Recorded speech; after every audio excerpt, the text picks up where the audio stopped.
Welcome to AI Dispatch, your channel for the latest AI videos on YouTube. If you don't want to miss these updates, please like, subscribe, and share. Today's video comes from OpenAI, featuring Corey from their developer experience team, an AI assistant named GPT-5, 2 Codex scaffolds a live multiplayer ping-pong game inside ChatGPT from a single prompt, then delivers post-game coaching based on gameplay data. The demonstration reveals how conversational interfaces, logic servers, and interactive web components converge to create a new software development paradigm where iteration happens in minutes and analysis emerges directly from user interaction. A presentation from OpenAI showcased what they called the first ever real-time multiplayer app built and played entirely inside ChatGPT.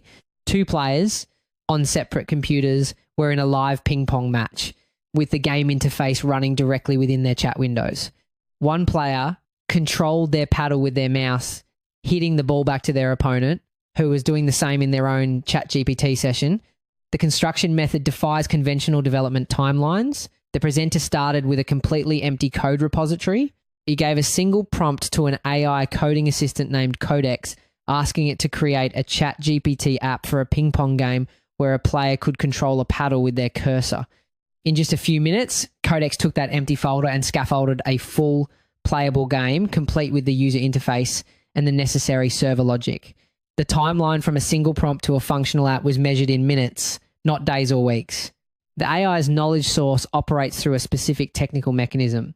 The developers loaded what they call a Docs MCP server into the Codex assistant. This server is based on all of OpenAI's own developer documentation. In essence, they taught the AI how to build native OpenAI apps by letting it read the official instruction manual. When tasked with building the app, Codex was seen in the demo automatically referencing the Chats Apps SDK Quick Start Guide to scaffold the correct code and API calls. The model used for this live coding and debugging session was labeled GPT-5.2 Codex. During the demo, when a server failed to start because a port was already in use, the developer didn't fix it himself. He simply typed a prompt telling Codex to update the server port from 8,787 to 8,000. The AI understood the request, modified the code, and the server was restarted successfully. This live development was made possible by a technique called sideloading. The developer ran the app server on his local machine and used a tunneling service to create a public URL. He then entered developer mode in ChatGPT and loaded his locally running app directly into the chat interface for live testing and iteration. The application's analytical capability extends beyond execution. After the match was over, the presenter prompted the model for post-game stats and analysis. The app didn't just say who won or lost. It returned concrete metrics, an average rally of 4 hits, a longest rally of 7 hits, and a win rate of 30%. The AI then took this data and generated actionable coaching advice. It told the losing player to prioritize defense in the first return, a specific strategic insight derived directly from the gameplay data. This demonstrates a shift from just providing an experience to using the model for deep contextual analysis of that experience.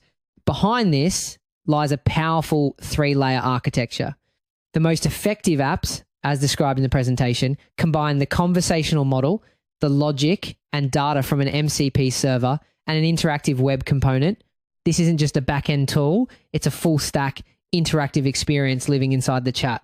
The web component can call a window, OpenAI API, allowing it to react to the conversation, update its own state, and even call tools directly from the user interface.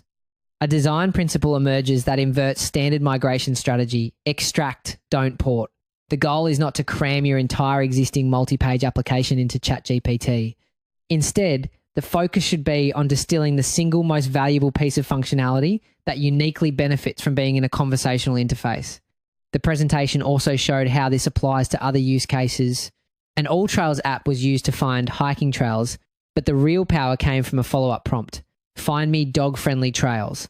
The app was able to filter results using private, proprietary data from the All Trails platform that the base model would never have access to. Similarly, an Adobe Express app generated flyer templates, let the user pick one, and then automatically filled in event details from the prior chat context, creating an end-to-end creative workflow inside the conversation. The core technology enabling this, the MCP or multi-contributor persona server, is built on an open protocol.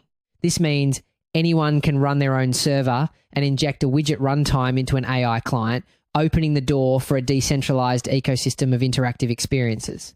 The paradigm for building software is shifting. The combination of a conversational model, a logic-driven server, and an interactive UI, all kickstarted by a single prompt, represents a new frontier. It's about iterating faster with AI tools and building experiences that don't just present information, but analyze it, learn from it, and provide value in a way that was never possible before. If you're interested in the video featured in this episode, click the link below to watch the original.